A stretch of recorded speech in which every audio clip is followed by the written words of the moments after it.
Assalamualaikum warahmatullahi wabarakatuh. Perkenalkan, nama saya Anggun Pangestu dengan NIM 2282120272, jurusan Ekonomi Syariah kelas 4G.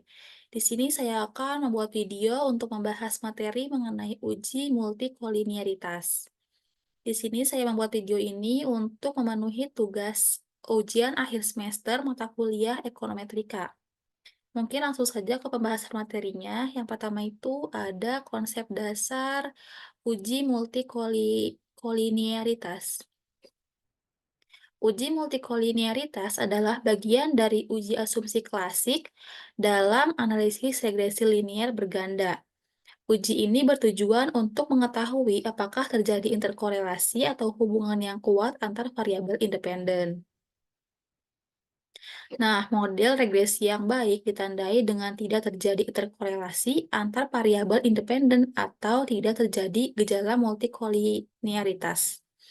Salah satu cara yang paling akurat untuk mendeteksi ada atau tidaknya gejala multikolinearitas ini adalah dengan menggunakan metode tolerance dan VIF atau variance inversion factor.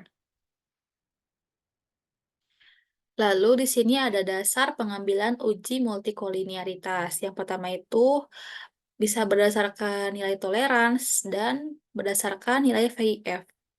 Jika kita melihat menggunakan nilai tolerans, jika nilai toleransnya lebih besar dari 0,10, maka artinya tidak terjadi multikolinearitas. Jika kita melihatnya menggunakan nilai PIF, jika nilai PIF-nya lebih kecil dari 10,00, maka artinya tidak terjadi multikolinearitas. Lalu, adapun dampak dari multikolinearitas. Yang pertama itu koefisien menjadi tidak stabil. Yang kedua itu kesulitan dalam interpretasi. Yang ketiga, pengujian hipotesis yang tidak akurat. Yang keempat, penurunan presisi prediksi dan ketidakmampuan untuk menarik kesimpulan kausal. Lalu ada juga cara mengatasi gejala multikolinearitas. Yang pertama itu dengan melakukan transformasi data ke bentuk logaritma natural, akar kuadrat atau first difference form. Yang kedua dengan menambahkan data baru. Yang ketiga menghilangkan satu atau beberapa variabel bebas. Dan yang terakhir menggabungkan data cross-section dan time series. Nah, mungkin langsung saja kepada langkah-langkah untuk menguji multikolinearitas di SPSS. Kita buka SPSS terlebih dahulu.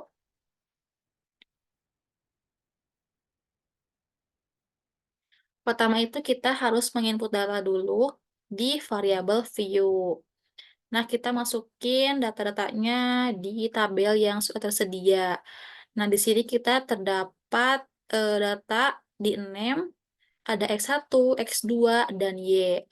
X1 di sini sebagai motivasi, X2 sebagai kecerdasan, dan Y sebagai prestasi. Nah, setelah semuanya disesuaikan pada tabel di variabel view, kita pindah ke data view untuk memasukkan angka-angka ke X1, X2, dan Y. Setelah semua angka dimasukkan, kita langsung klik Analyze, lalu Regression, Linear. Nah, kita langsung masukkan variabel prestasi atau Y di dependen dan variabel motivasi dan kecerdasan atau X1, X2 di variabel independen. Setelah itu kita pilih atau klik statistik, lalu kita checklist pilihan estimate, model fit, dan collinearity diagnostic. Jika sudah di-checklist semua, kita klik continue, lalu klik OK. Setelah itu kita langsung cari di tabel koefisien untuk melihat gejala multikolinearitas. Nah, kita lihat di angka tolerans dan VIP-nya. Di sini angka toleransinya terdiri dari 0,769 dan VIF-nya 1,301. Jika dilihat berdasarkan dasar pengambilan uji multikolinearitas, jika nilai toleransinya lebih besar dari 0,10, maka tidak terjadi multikolinearitas. Kita lihat di sini, karena nilai toleransinya itu 0,769, maka nilai toleransi itu lebih besar dari 0,10. Maka ini tidak terjadi multikoliniaritas. Dan di angka VIP-nya kita diketahui 1,301.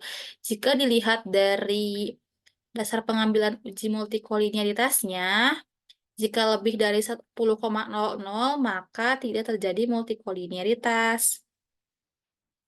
Nah, di sini kan angkanya itu 1,301, yang mana hal itu lebih kecil dari 10,00, maka tidak terjadi multikoliniaritas.